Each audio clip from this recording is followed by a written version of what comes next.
Hi అండి. వినాయక చవితి పూజలు, ఊరేగింపులు అన్నీ అయిపోయిన వెంటనే దసరా నవరాత్రులు కూడా వచ్చేస్తాయి కదండి. దానికోసం మా ఊరి కనకదుర్గమ్మ వారి గుళ్ళో పందిర్రాట, అలాగే పీట వేసి పసుపును కూడా దంచేశారన్నమాట. అమ్మవారి పీటకం పెట్టే చోట ఇలా అందంగా ముగ్గు వేసి అయితే అలంకరించేశారు. తర్వాత రాట వేయడానికి ఒక ముహూర్తం పెడతారనమాట. ఆ ముహూర్తం టైంకి ఇలా రాటనైతే సిద్ధంగా ఉంచి పసుపు కుంకుమలతో అందంగా ముస్తాబు చేసి ఒక మామిడి కొమ్మను కూడా కట్టి ఇలా అయితే ఆ టైంకి రాటనైతే వేసేసారు.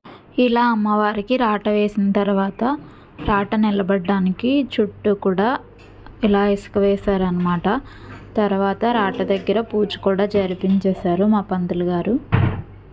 ఈ రాట వేయడం పూజ అంతా కూడా ఎలమంచిలి రామాంజనేయులు గారు అలాగే విజయ్ గారు చేశారనమాట.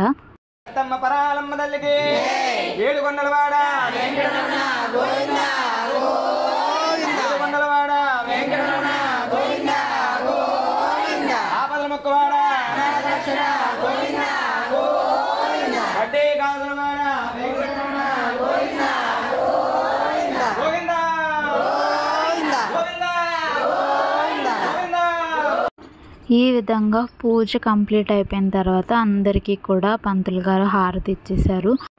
ఇలా రాట దగ్గర మొత్తం కంప్లీట్ అయిపోయిన తర్వాత అమ్మవారి పీటను కూడా రెడీ చేశారనమాట. ఇలా పీటకు అందంగా పసుపు రాసి పద్మం, శంఖం, చక్రాలతో అలాగే ఓంకారాలతో ఇలా అందంగా రెడీ చేశారు. ఇలా రెడీ చేసిన పీటను గుడి లోపల ముందు ముగ్గు చూపించాను కదండి, అక్కడైతే అమ్మవారి పీఠకాన్ని పెద్దవాళ్ళందరి చేత కూడా ఆ ప్లేస్లో అయితే అమ్మవారి పీఠాన్ని పెట్టించేశారనమాట. ముహూర్తానికి పీఠాన్ని అయితే మాత్రం చాలా బాగా రెడీ చేశారండి అందరూ కూడా. ఇలా రాట వేసి పీఠాన్ని కూడా పెట్టిన తర్వాత పసుపు దంచడానికైతే రోళ్ళను రోకల్ని అయితే ఇలా ముస్తాబు చేసేసారు. రోళ్ళకి బాగా పసుపు రాసి కుంకుమ బొట్లు పెట్టి పువ్వులతో అలంకరించి అక్కడ కూడా దీపారాధన చేయించి హారతి ఇచ్చిన తర్వాత అందరి చేత పసుపు కొమ్ములను అయితే ఇలా వేయించారు. తర్వాత అందరూ కూడా పసుపుని దంచడం అయితే మొదలు పెట్టేశారనమాట. తర్వాత రాట వేశారు కదండి విజయ్ గారు, ఆవిడ చేత అయితే ఫస్ట్ రోళ్ళ మీద పెట్టిన తాంబూలాలను ఒక 5గురికి అయితే ఇప్పించేశారు. తర్వాత అందరూ కూడా ఒక్కొక్కరుగా పసుపునైతే దంచడం మొదలుపెట్టారనమాట.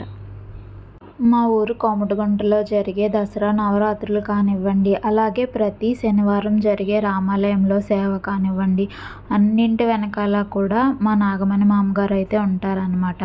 ప్రతి పూజలో కూడా ఆవిడ ముందుండి మనం ఇలా చేద్దాం, అలా చేద్దాం, ఈ సేవ మనం దేవుడికి చేసుకుందాం, రాముడికి ఇలా సేవ చేద్దాం, ఈ కార్యక్రమంలో అందరూ భాగస్వామ్యం అవుదామా అని చెప్తూ ఉంటారనమాట. అందరినీ మోటివేషన్ చేసి అందరినీ కూడా గుడి దగ్గరికి రప్పించి దేవుడు కార్యక్రమాలన్నీ కూడా చాలా చక్కగా చేస్తారనమాట.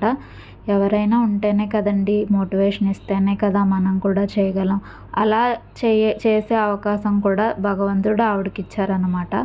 అలా అందరూ కూడా పోగు చేసి ఆవిడ ఇలా అయితే దేవుడి కార్యక్రమాలన్నీ కూడా చాలా దగ్గరుండి బాగా జరిపిస్తారనమాట. వీళ్ళందరికీ కూడా అమ్మవారి అనుగ్రహం ఉందండి. అందుకే వీళ్ళందరి చేతుల మీదుగా అమ్మవారి పసుపు అయితే దంచేశారు.